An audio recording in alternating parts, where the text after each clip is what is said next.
வணக்கம். நாம் தமிழர் கட்சி, எந்த ஒரு கட்சியா இருந்தாலும் அவங்களுக்கு வந்து பார்த்தீங்கன்னா, ஒரு டிவி சேனல் அப்படிங்கிறது மேண்டேட்டரியா இருக்கும்.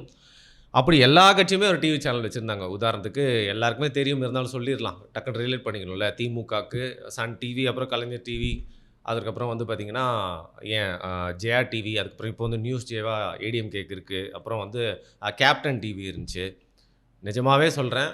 ஒரு தமிழ் தேசிய அரசியல் கொஞ்சம் பேசி, ஒரு தமிழ் மக்களுக்கான உண்மையா ஒரு கட்சிக்கிட்டேருந்து ஒரு டிவி வந்ததுன்னா வந்து பார்த்தீங்கன்னா, அந்த கட்சி மேலயும், செயல்பாடுகள் மேலயும் அதோட தலைவர்கள் அப்பா, பையன் மேல நம்மளுக்கு நெறைய விமர்சனம் இருக்கு. ஆனா, மக்கள் தொலைக்காட்சி மாரி தமிழக மக்களுக்கு வந்து தமிழ் தேசியத்த கொண்டு போய் சேர்த்த ஒரு தொலைக்காட்சி, அதாவது மெயின் ஸ்ட்ரீம் மீடியால ஒரு டிவி வந்து இந்த இதே இல்ல. சூப்பரா வந்து அவ்வளோ விஷயங்கள் பண்ணியிருப்பாங்க.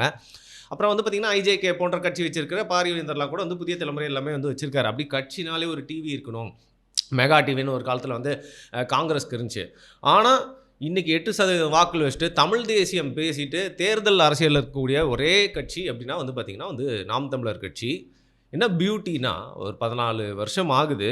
ஆனா, இன்னொரு சைட்ல வந்து பார்த்தீங்கன்னா, இன்டர்நெட்டும் பூம் ஆகுது. ஜியோ அப்டிங்கிற ஒரு விஷயம் வந்து பார்த்தீங்கன்னா, அன்லிமிட்டடா எல்லாத்துக்குமே ஒரு கன்டென்ட்க்கு ஆக்சஸ் குடுக்குது. நம்ம எல்லார் வீட்லயும் கொஞ்சம் கொஞ்சமா வைஃபை யூஸ் பண்ண ஆரம்பிக்கிறோம். அப்டி இருக்க சூழ்நிலையில நாம் தமிழர் கட்சி அப்டிங்கிற ஒரு கட்சி வந்து சீமான் அவர்கள்னே வந்து வச்சுக்கலாம். சீமான் அவர்களுடைய பேச்சு, பேச்சு, பேச்சு, பேச்சு அவர் பேசுறது தமிழ் தேசியத்த கொண்டு போய் எல்லா கடைக்கோடி மக்களுக்கும் வந்து பார்த்தீங்கன்னா, அந்த YouTube அப்படிங்கிற தளத்தின் மூலியமா கொண்டு போய் சேர்த்தாச்சு. அப்படி இருக்கிறப்ப என்ன புரிஞ்சிருச்சு இந்த காலகட்டத்தில அப்படின்னா, இன்னைக்கு இருக்கிற சூழ்நிலையில, அந்த காலகட்டத்தில ஒரு பெரிய சொத்தா, ஒரு அசெட்டா வந்து பார்க்கப்பட்ட ஒரு பவர்ஃபுல்லான ஒரு ஒரு என்ன சொல்றது? நம்மளுக்கு இருக்கக்கூட ஒரு அங்கீகாரமா பார்க்கப்பட்டது இந்த மெயின் ஸ்ட்ரீம் டிவி சேனல்ஸ். ஆனா, இன்னைக்கு மெயின் ஸ்ட்ரீம் டிவி சேனல்ஸோட வியூஸ் என்னன்னு உங்களுக்கு நல்லா தெரியும். அத பார்க்குறவங்களோட நம்பர்ஸ் அப்படிங்கிறது ரொம்ப கம்மியாயிட்டாங்க. நம்ம வீட்லயே நம்ம சாதாரணமான சேனல்ஸ் அப்படியே வந்து வச்சு பார்க்கறது அப்படிங்கிறது எவ்வளோ கம்மியாயிருச்சுன்னு யோசிச்சு பாருங்க. சின்ன பசங்கலாம் சொல்லவே தேவையில்ல. எல்லார் வீட்லயும் ஸ்மார்ட் டிவி இருக்குது. பாட்டுக்கு பூந்து விளையாடுதுங்க. அப்படி இருக்கிறப்போ நம்மளுக்கு முன்னாடி இருக்க ஜெனரேஷனுக்கு மட்டும் தான் இந்த டிவி சேனல்லாம் பார்க்குறாங்க. ஆனா, இன்னைக்கு பெரும்பான்மையான மக்கள் வந்து இன்டர்நெட் யூடியூப் மூலியமா தான் பல தகவல்கள, செய்திகள்ல, காணொளிகள் பார்த்து வந்து பார்த்தீங்கன்னா, அரசியல் மட்டும் இல்ல எல்லா விஷயத்தையுமே தெரிஞ்சுக்கிறாங்க. அப்படி இருக்கிறப்போ, இந்த 14 வருஷத்துல ஒரு பக்கம் டெக்னாலஜி, இன்டர்நெட் எல்லாமே வளருது. கூட சேர்ந்து நாம் தமிழர் கட்சியும் வளருது. அதிகமா இன்டர்நெட்ல ஒரு கட்சி வந்து வளர்ந்தது. யூடியூப்லன்னு பார்த்தீங்கன்னா, யூடியூபாலேயே நெறையா வளர்ந்தது அப்படின்னா வந்து ஆப்வியஸ்லி இது நாம் தமிழர் கட்சி தான். இத எல்லாருமே ஒத்துப்பாங்க. அதோட ஆதரவாளர்களும் ஒத்துப்பாங்க. ஹேட் பண்றவங்க எதிரிகளும் வந்து ஒத்துப்பாங்க. அப்படி இருக்கிற சூழ்நிலையில, போக போக்குல என்ன தெரிஞ்சிருச்சுன்னா, இவங்களுக்கு வந்து ஒரு டிவி தேவைல்ல. ஒரு எளிய மக்கள், எளிய பிள்ளைகள் மூலியமா வரக்கூடிய அந்த கருத்துக்கள் போய் கொண்டு போய் சேர்க்கறதுக்கு, உண்மைய கொண்டு போய் சேர்க்கறதுக்கு டிவி தேவையில்ல. எல்லாம் தேடி தேடி வந்து இன்டர்நெட்ல, YouTubeல வந்து பார்க்க ஆரம்பிச்சுட்டான். அப்படி சீமான் அவர்களுடைய ஸ்பீச், வீடியோஸ், இன்டர்வியூவா இருக்கட்டும். அதற்கப்புறம் சில நேரத்தில அவர் பார்த்தீங்கன்னா, தந்தி டிவில குடுக்கக்கூடிய வந்த அந்த பேட்டிகள், பழைய பேட்டிகள், அப்புறம் அவர் நடத்தின ஷோ எல்லாமே வந்து அந்த கட்சிய கடைக்கோடி மக்கள் வரைக்கும் கொண்டு போய் சேர்த்துச்சு. ஆனாலும் ஒரு சின்ன வருத்தம் அந்த காலகட்டத்தில இருந்திருக்கலாம். என்னடா நம்மளுக்கு ஒரு டிவி சேனல் இல்லையேன்னு சொல்லிட்டு. ஆனா, இன்னைக்கு வந்து பார்த்தீங்கன்னா, என் விசிகா கூட வெளிச்சம்னு ஒரு சேனல் வச்சிருக்காங்கன்னு நெனைக்கிறேன். ஆனா, இன்னைக்கு இருக்க சூழ்நிலையில வந்து பார்த்தீங்கன்னா, அதெல்லாம் தேவையில்ல. இன்டர்நெட்ல எடுத்தாலே அதிகமான அரசியல் பேசுறாங்க. அந்த அரசியல் பார்த்தீங்கன்னா வந்து ரொம்ப டென்ஸா இருக்கு. லேயர்டா இருக்கு. அது நம்ம மக்களுக்காக, நம்ம நிலத்துக்காக, இங்க வாழ்ற உயிர்களுக்காக இருக்கு அப்படிங்கிறது நாம் தமிழர் கட்சிய சேர்ந்த காணொளிகள் தான் வந்து பார்த்தீங்கன்னா, தமிழ் தேசியம் பேசக்கூடிய காணொளிகள் தான் இன்னைக்கு வரைக்கும் அதிகமா மக்களால வந்து பார்க்கப்படுது. தொடர்ந்து அரசியல் பேசக்கூடிய காணொளிகள எல்லாருமே சில பேர் வந்து தூங்குறதுக்காக, என்டர்டெயின்மென்ட்க்காக, சாப்பிடுறப்போ, குளிக்கிறப்போலாம் வந்து சில பேரோட வீடியோஸ்லாம் வந்து பார்த்துட்டு இருப்பாங்க. அவங்க 1 மணி நேரம் பேசினாலும். நான் என்னையும் பாரியும் சொல்லங்க. வேற யாரையும் சொல்றேன். அப்படி இருக்கிறப்போ வந்து பார்த்தீங்கன்னா, இன்னைக்கு இருக்க சூழ்நிலையிலும் வந்து அ ஒரு கட்சி அப்படிங்கிறதையும் தாண்டி தமிழ் தேசிய அரசியல பேசக்கூடிய நாம் தமிழர் கட்சிக்கு ஒரு ஊடகம் அப்படிங்கிறது வந்து நெறைய பறந்து விரிஞ்சிருச்சு. YouTubeல வந்து தமிழ் தேசியம் பேசக்கூடிய கட்சிகளும், குறிப்பா நாம் தமிழர் கட்சிக்கு ஆதரவா இருக்கக்கூடிய சேனல்ஸும் நெறையா இருக்கு. இப்ப என்டிகேவே ஒரு அஃபிஷியல் சேனல் வச்சிருக்காங்க. சீமான் அவர்களுக்கும் அவர் பேர்லயே ஒரு சேனல் இருக்கு அப்படின்னு நெனைக்கிறேன்.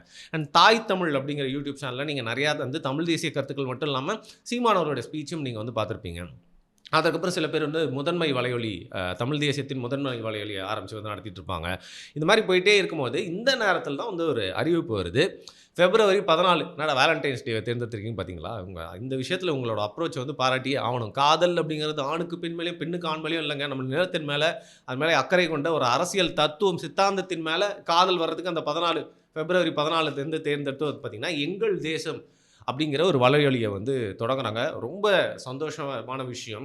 ஒரு கட்சி அப்படின்னா வந்து பார்த்தீங்கன்னா, நம்மளே அந்த கட்சியில பல ஆண்டுகள் பயணிச்சாலும், ஒரு வேள அந்த கட்சி மேல அனுதாபியா இருந்தாலும், அதிகப்படியா ஓட்டு அந்த கட்சிக்கு தான் போட்டிருக்கோம் அப்படின்னா கூட வந்து பார்த்தீங்கன்னா, ஒரு காதல் இருந்துச்சு அப்படின்னா வந்து சில விமர்சனங்கள், சில நேரத்தில் சில கசப்புகள், சில எதிர்கருத்துக்கள் அதெல்லாம் இருக்கும். அது இருந்தால் தான் மனுஷன். இல்லைனா வந்து பார்த்தீங்கன்னா, திமுகவுக்கு வந்து என்ன பண்ணாலும் எத்தனை ஜெனரேஷனுக்கு வேணாலும் சொம்பு அடிப்போம், அடிமையா மாறிருவோம் அப்படின்றதா அவங்களுக்கு நம்மளுக்கு ஒரு வித்தியாசம் இருக்கும் இல்லையா? அப்படி சின்ன சின்ன முரண்கள் இருந்தாலும் வந்து பார்த்தீங்கன்னா, முழு மனசா வந்து இந்த நேரத்தில வந்து எங்கள் தேசம் அப்படின்னு வரக்கூடிய இந்த சேனல வந்து பார்த்தீங்கன்னா வந்து தமிழ் தேசியத்துக்கு வந்து பெரிய ஒரு அசட்டா இருக்க போறது மட்டும் இல்லாம, அது நாம் தமிழர் கட்சியோட கொள்கைகளை மட்டும் பேசாம, எப்படி மக்கள் தொலைக்காட்சி வந்து முழுக்க முழுக்க ஒரு பாமக பிரச்சாரமா இல்லாம வந்து பார்த்தீங்கன்னா, தமிழ் சார்ந்த நெறைய விஷயங்கள் அந்த சேனல்ல வந்துச்சோ, அதே மாரி எங்கள் தேசம் அப்படிங்கிறதும் யூடியூப் தளத்தில தமிழ் தேசியத்தை பல இடங்களுக்கு கொண்டு போய் சேர்க்கும். உலக தமிழர்கள் நம்ம தமிழ்நாட்ல நம்ப நிலத்திலேயே வாழ்ந்தா தான் வந்து பார்த்தீங்கன்னா, சில நேரத்தில அப்படி இப்படின்னு இருப்பாங்க. உணர்வு உள்ளவங்களா இருந்தாலும் வந்து பார்த்தீங்கன்னா, சில நேரத்தில வந்து பார்த்தீங்கன்னா, கொஞ்சம் லூஸ் விட்டுருவாங்க. பெருசா வந்து இன்ட்ரெஸ்ட் காட்ட மாட்டாங்க. ஆனா, உலக தமிழர்கள் வந்து பார்த்தீங்கன்னா, எங்கேயாவது தாய் நிலத்திலேருந்து வேற எங்கேயாவது போய் இருக்க ஆரம்பிச்சுட்டாங்க அப்படின்னா வந்து முழுக்க முழுக்க கவனம், எண்ணம், ஈர்ப்பு எல்லாமே வந்து நம்மளோட தாய்நாடு, தாய்மொழி அது சார்ந்த விஷயங்கள் மேல வந்துரும். அப்படி நம்மளோட தமிழ்நாட்ல இருக்க சொந்தங்கள் மற்ற ஊர்ல போய் வாழ்றாங்க இல்லையா? அவங்க மட்டும் இல்லாம நம்ம ஈழ சொந்தங்கள், கனடால இருக்கிறவங்க, சிங்கப்பூர், மலேசியான்னு எந்த ஊர் வேணா எடுத்துக்கோங்க. உலகத்தில இருக்க எந்த கண்ட்ரில இருந்தாலும் அவங்களுடைய ஆதரவு கண்டிப்பா இந்த சேனலுக்கு இருக்கும் அப்படின்னு நம்புறோம். இந்த சூழ்நிலையில ரொம்ப நாளுக்கு அப்புறம் அது வந்து ஒரு அதிகாரப்பூர்வ சேனலா அவங்களே அறிவிச்சு ஆரம்பிக்கிற அந்த சூழ்நிலையில தேர்தலுக்கு முன்னாடி ஆரம்பிச்சிருக்காங்க. சரியான ஒரு நேரம் தான். தமிழ் தேசியத்திற்காக நிஜமாவே நம்மளுடைய வாழ்த்துக்கள். இது வந்து அடுத்த கட்டத்துக்கு இந்த அரசியலை கொண்டு போய் சேர்க்கும் அப்படிங்கிற நம்பிக்கை.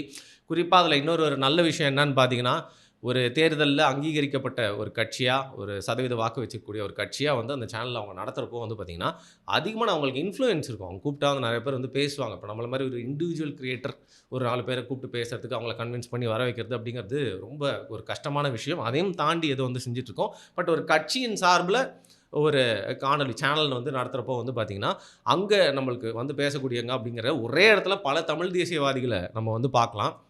அந்த ஒரு விதத்தில வந்து பார்த்தீங்கன்னா, அது நம்பளுக்கு ஒரு பெரிய ஒரு கிஃப்ட்டா தான் இருக்கும். தமிழ் தேசியத்த முழுக்க முழுக்க வந்து தேடி அந்த அரசியல வந்து நம்ம வந்து ஆதரிக்கணும். அது மூலியமா கருத்துக்கள் தெரிஞ்சுக்கணுன்ற ஆவல் இருக்கவங்க எல்லாருக்குமே அது ஒரு பெரிய கிஃப்ட்டா இருக்கும். அப்படிங்கிறதுனால, நான் நான் பார்க்கக்கூடிய வீடியோஸ் எல்லாமே வந்து பார்த்தீங்கன்னா, தமிழ் தேசியம் சார்ந்தது நெறையா இருக்கும். நான் தமிழ் தேசியவாதியான்னு கேட்டீங்கன்னா, எனக்கு அந்த தகுதிலாம் இல்ல அத சொல்லிக்கிறதுக்கு. எனக்கு தமிழ் தேசியம் ரொம்ப பிடிக்கும். எல்லாருக்குமே ஒரு சார்பு இருக்கும், ஒரு காதல் இருக்கும்ல. அந்த மாரி வந்து பார்த்தீங்கன்னா, என்னுடைய சித்தாந்தம் எனக்கு ரொம்ப பிடிச்ச சித்தாந்தம்னா, தமிழ் தேசிய சித்தாந்தம். நம்ம தேடி தேடி பார்ப்போம் இந்த மாரி காணொளிகள்லாம். அதற்கு ஒரு சேனல் வருது அப்படிங்கிறனால ஒரு வியூவராவும் எனக்கு ரொம்ப வந்து சந்தோஷம். நம்ம சேனலுக்கு சப்ஸ்கிரைப் வந்து பண்ண சொல்லனா வந்து பரவாயில்லங்க. இந்த மாரி வந்து நல்ல விஷயங்கள்லாம் நடக்க போகுது அப்படின்னா வந்து பார்த்தீங்கன்னா, அந்த சேனலுக்கு வந்து வர்றப்போ வந்து எல்லாருமே வந்து சப்ஸ்கிரைப் பண்ணி வந்து ஆதரவு தர்றது மட்டும் இல்லாம, தமிழ் தேசிய கருத்துக்கள நீங்க பார்க்கறது மட்டும் இல்லாம, புதுசு புதுசா நெறையா மக்கள் கிட்ட கொண்டு போய் வந்து சேர்க்கணும். ஏன்னா, இன்னைக்கு வந்து அந்த காலகட்டத்தில பேசினதெல்லாம் பைத்தியம்னு சொன்னாங்க. ஆனா, இன்னைக்கு எல்லாருமே வந்து தமிழ் தேசிய அரசு மேல ஈர்ப்பு. ஏன்னா, புதுசா வரக்கூடிய ஒரு கட்சி, விஜய் கட்சி முழுக்க முழுக்க தமிழ் தேசியன்ற வார்த்தைய வந்து தள்ளிட்டு போயிருக்கலாம். தமிழ்நாடு, இல்ல திராவிடம், தமிழ் மக்களுக்காக, உலக தமிழுக்காகன்னு சொல்லிட்டு எந்த வார்த்தை வேணா போட்டு போயிருக்கலாம். ஆனா தவிர்க்கவே முடியாத ஒரு ஒரு எமோஷனா மாறியிருக்கு இன்னைக்கு தமிழ் தேசியம் அப்படிங்கிற வார்த்தை. கொஞ்சம் கொஞ்சமா எல்லாருமே உள்ள வராங்க. இவங்களா ஓல்ட் ஃபேஷன் பீப்பிள், இவங்களா ஹேட்டர கிளப்புறவங்க, இவங்களா இவங்க வந்து பார்த்தீங்கன்னா ரொம்ப ஃபண்டமெண்டலிஸ்ட் அப்படின்னு சொன்னவங்க எல்லாருமே அடிப்படைவாதிகள் அப்படிங்கிற ஒரு குற்றச்சாட்டு வச்ச இளைஞர்கள் எல்லாருமே கூட இன்னைக்கு டிரான்ஸ்ஃபார்ம் ஆகி வந்து பார்த்தீங்கன்னா, இன உணர்வோட வந்து தமிழ் தேசிய அரசியல நோக்கி வர்றப்போ வந்து இந்த சேனல் ஒரு பெரிய அசெட்டா இருக்கும். அதுக்கு எல்லாமே வந்து ஆதரவு தங்கள். இந்த நேரத்தில வந்து ஒரு வியூவரா மட்டும் இல்லாம, YouTubeல நம்மளும் ஒரு சின்ன சேனல் வச்சு இயங்கிட்டு இருக்கனால வந்து பார்த்தீங்கன்னா, நம்மளோட வாழ்த்துக்கள இந்த நேரத்தில வந்து சொல்லி முடிச்சுக்கலாம். நன்றி.